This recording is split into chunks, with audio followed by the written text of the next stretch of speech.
Yan versus Sterling is off. It's not happening. At least not right now.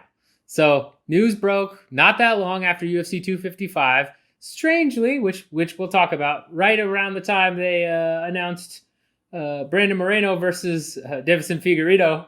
21-day turnaround for both guys who fought on UFC 255. Suddenly they're now headlining UFC 256. But probably because Yan versus Sterling is off. Sounds like there's some issues with visas and some other things for Yan and his camp.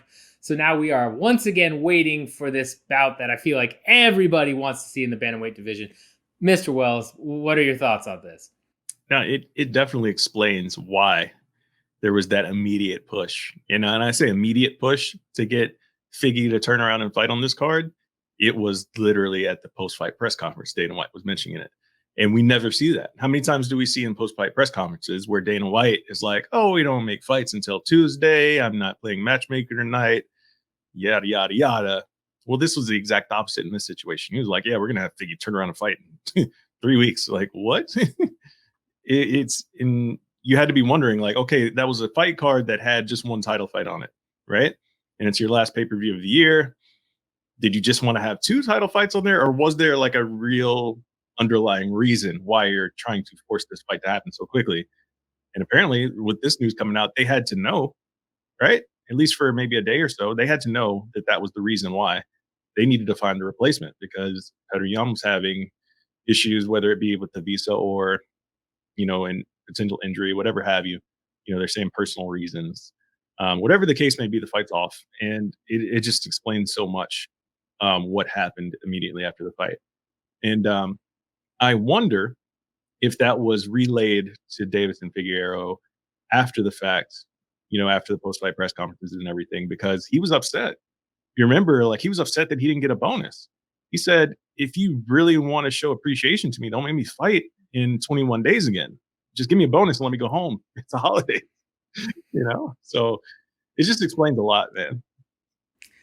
Yeah, this is a typical business tactic by the UFC. We've seen time and time again where they'll often announce a fight or say, hey, we're looking at booking this fight before they've even talked to the fighters, right? How many times have we seen, Dana saying, oh, well, we're going to have so-and-so match up and we'll see what's going on. And then we see on Twitter, the fighter said, I don't have a contract. I've not heard of this. What? Or we see a breaking news, so-and-so are matched up and one fighter says, I don't even know what you're talking about.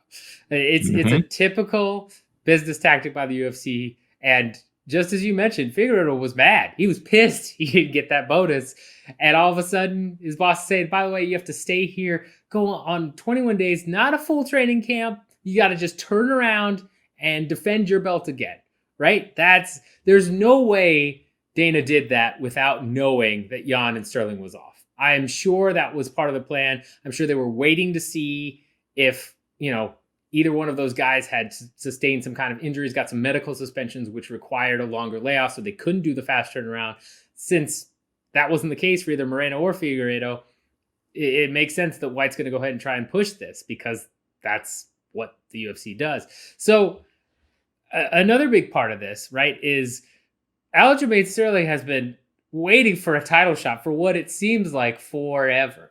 And, there was speculation that had Marlon Moraes got past Corey Sandhagen, Moraes might have been able to leapfrog him. From a meritocratic standpoint, that's not necessarily a bad call. If that had all happened, I understand the argument both ways. But Sandhagen, put that issue to rest, said, nope, there's no debate here. It's Sterling is going to be next. Now he's got to wait again. Is he ever going to get is this the new, I hate to say Khabib Tony, but is this the new Khabib Tony where Aljo just keeps getting pushed out farther and farther? I don't know. I don't know. It's closer more to just being Tony and like, him having so many fights and just never getting this title shot. Because I remember, like, after the Jimmy Rivera fight, everybody was like, Aljo needs to be in a title fight. Aljo needs to be in a title fight. And then Pedro Munoz. Okay, Aljo needs to be in a title fight. Aljo needs to be in a title fight. How about you fight Corey Sandhagen again? And then, like, around that, they're like, oh, Cody Garbrandt, like, we're going to slide him in the title picture too. Like, it seems like they've been doing everything to kind of keep that title away from Aljo and that title opportunity even. And now with this delay, it just feels like what's going to happen next? what's going to, because they said it's going to be a couple of months delay from now, looking at trying to rebook this thing. So what if Aljo gets hurt in that time? Like, there's just so many variables that can come into play. I mean, COVID is still a thing. Like, what happens if somebody gets COVID in that time? So it's unfortunate, and I hope none of that happens. I hope Aljamain Sterling is able to get this immediate rebooking and the fight happens as it's scheduled, because he deserves that shot, man. Like, the guy's just been on an absolute tear. He's improving every time we see him go out there, and he's one of the good dudes in the sport. So, I mean, you got to reward that, and hopefully it doesn't, delay his opportunity anymore, just to reasons outside of his own control. Yeah, I mean, ever since that Moraes loss, right? That knockout, brutal head kick, Aljo's looked completely different. He's grown from it. He's looked like a much more well-developed, well-rounded fighter. He's definitely earned that shot. And so you hate to see this, again, a delay. As you mentioned, COVID's still a thing. Cases are still spiking. You don't want to see anybody get COVID on the camps and then push it back even farther. And in this sport, if we've learned anything, even just a couple of months can make a world of difference if the right contenders, come out and start knocking people out, start doing things.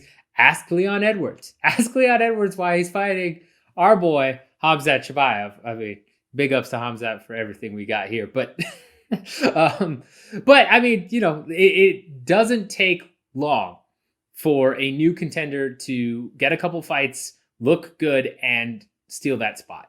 And this hopefully won't happen to Aljo, but you never know at this point. Going back to Figueiredo versus Moreno, this is a rough turnaround. This will be the shortest turnaround in modern UFC history for a champion to defend his belt. Do you think it's going to play a factor in anything? I mean, Figueiredo cuts a lot of weight. To have to turn around 21 days and make that weight cut? I don't know. What are your thoughts on that? That's probably the most brutal part about this, right? Because if you remember, Dana White saying Michael Chandler's not getting a fight on this card because he already cut weight last month. But we're going to make our current belt holder cut weight again in 21 days. I just don't get it. I really just don't get it. And that is absolutely the hardest part about this fight for both. I mean, the good part is they're both in shape. They don't necessarily have to do the get off the couch shape, so to speak.